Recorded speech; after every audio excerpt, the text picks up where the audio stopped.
ಲೇಪಾ ನನಗೆ ತುಂಬ ಭಯವಾಗ್ತಾಯಿದೆ ಕಣೋ. ಪರೀಕ್ಷೆ ಬೇರೆ ಹತ್ರ ಬಂತು.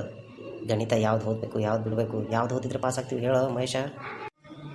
ಏನು ರಾಜು ನಿಂದು ಭಯ? ಗಣಿತ ಪಾಸಾಗೋದು ತುಂಬ ಸುಲಭ ಕಣೋ. ನೋಡು, ಯಾವುದ್ಯಾವುದು ಈಸಿಯಾಗಿ ಯಾವ ಪ್ರಶ್ನೆ ಪತ್ರಿಕೆಯಲ್ಲಿ ಇವು ಪ್ರಶ್ನೆ ಇದ್ದೇ ಇರ್ತಾವೆ. ಅವು ಯಾವ್ಯಾವ ಅಂತ ಈಗ ನಾನು ಹೇಳ್ತೀನಿ. ಅವನ್ನ ಮಾತ್ರ ನೀನು ಓದಿ ಪರ್ಫೆಕ್ಟ್ ಆದರೆ 100% ಪಾಸ್ ಆಗ್ತೀಯ. ಯಾವ ಪ್ರಶ್ನೆಗೆ ಓದಬೇಕು ಹೇಳು ಬೇಗ, ನನಗೂ ಸ್ವಲ್ಪ ತಿಳಿಸ್ಕೊಡು. ಗಣಿತ ಪಾಸಾಗೋದು ತುಂಬ ಸುಲಭ. ನೋಡು, ಈಗ ಗ್ರಾಫು 4 ಅಂಕಕ್ಕೆ, ಅದನ್ನು ಕಲೀಲೇಬೇಕು. ವೃತ್ತದ ಮೇಲಿನ ಪ್ರಮೇಯ, ಅವೆರಡರ ಪ್ರಮೇಯಗಳಿದ್ದಾವೆ, ಅದರಲ್ಲಿ ಒಂದು ಬಂದೇ ಬರುತ್ತೆ 3 ಅಂಕಕ್ಕೆ.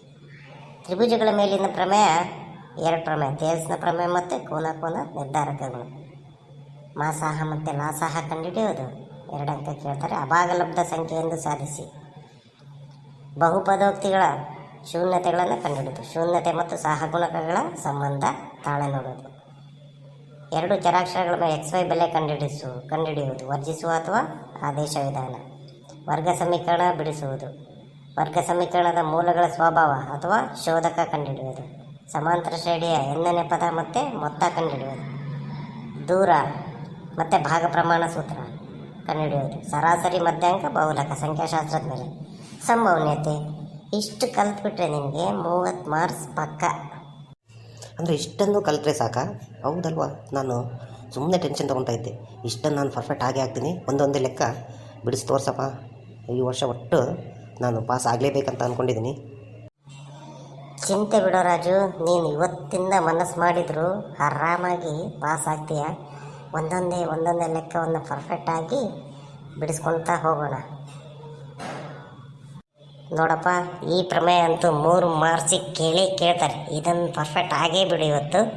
ಏನಪ್ಪ ಪ್ರಶ್ನೆ ಅಂದರೆ, ಬಾಹ್ಯ ಬಿಂದುವಿನಿಂದ ವೃತ್ತಕ್ಕೆ ಎಳೆದ ಸ್ಪರ್ಶಕಗಳು ಸಮವಾಗಿರುತ್ತವೆ ಎಂದು ಸಾಧಿಸಿ ಅಂತ. ಈ ಪ್ರಮೇಯ ಸಾಧಿಸೋದಕ್ಕೆ ಮೊದಲು ಒಂದು ವೃತ್ತವನ್ನು ಕೈವಾರದ ಸಹಾಯದಿಂದ ಹೇಳ್ಕೊಳ್ಳೋಣ. ಪಿ ಬಾಹ್ಯ ಬಿಂದುವಿನಿಂದ PQ ಮತ್ತು PRಗಳ ಸ್ಪರ್ಶಕಗಳನ್ನು ರಚನೆ ಮಾಡ್ಕೊಳ್ಳೋಣ. ಏನು ದತ್ತ ನೋಡು, O ವೃತ್ತ ಕೇಂದ್ರ, P ಬಾಹ್ಯ ಬಿಂದುವಿನಿಂದ PQ ಮತ್ತು PRಗಳು ವೃತ್ತಕ್ಕೆ ಎಳೆದ ಸ್ಪರ್ಶಕಗಳಾಗಿವೆ. ದತ್ತ ಈ ರೀತಿ ಬರೆದ್ಬಿಡೋಣ. ಸಾಧನೆಯ ಏನು ಸಾಧಿಸಬೇಕು? PQ PR. ಈಗ ಸಾಧನೆ ಮಾಡಬೇಕಂದ್ರೆ ನಮಗೆ 2 ತ್ರಿಭುಜ ರಚನೆ ಮಾಡ್ಕೊಳ್ಳೋಣ. OP, OQ ಮತ್ತು ORಗಳನ್ನು ಸೇರಿಸ್ಬಿಟ್ಟಿವಿ ಆಲ್ರೆಡಿ. ರಚನೆ ಇಲ್ಲಿ ಬರೆದಿಲ್ಲ, ಅದನ್ನು ಒಂದು ಬರ್ಕೊಂಬಿಡು. ಸಾಧನೆ. ಈಗ ನಾವು ಸಾಧನೆ ಮಾಡಬೇಕಂದ್ರೆ 2 ತ್ರಿಭುಜ ಕಾಣುತ್ತೆ ನೋಡಿ ರಚನೆ ಆದಮೇಲೆ ನಮಗೆ. ಯಾವ್ಯಾವಪ್ಪ ತ್ರಿಭುಜ? ತ್ರಿಭುಜ POQ ಮತ್ತು ತ್ರಿಭುಜ PORಗಳು ನಮ್ಮ ಕಣ್ಣಿಗೆ ಕಾಣ್ತಾ ಇದ್ದಾವೆ. ಅವೆರಡನ್ನು ಸರ್ವಸಮ ಅಂತ ಸಾಧನೆ ಮಾಡಬೇಕಂದ್ರೆ ನಾವು ಹಿಂದಿನ 9ನೇ ಕ್ಲಾಸಲ್ಲಿ ಯಾವ್ದು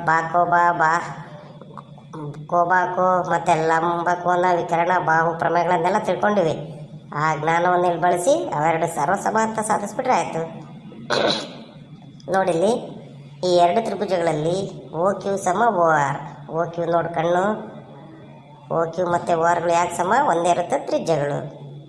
ಕೋನ PQO ಸಮ PRO 90 ಡಿಗ್ರಿ. ಯಾಕೆ? ನಾವಾಗಲೇ ಪ್ರಮೇಯ 1 ಕಲ್ತಿದ್ದೀವಿ. ಸ್ಪರ್ಶ ಬಿಂದುವಿನಲ್ಲಿ ಎಳೆದ ತ್ರಿಜ್ಯ ಸ್ಪರ್ಶಕಕ್ಕೆ ಲಂಬವಾಗಿರುತ್ತದೆ 90 ಡಿಗ್ರಿ.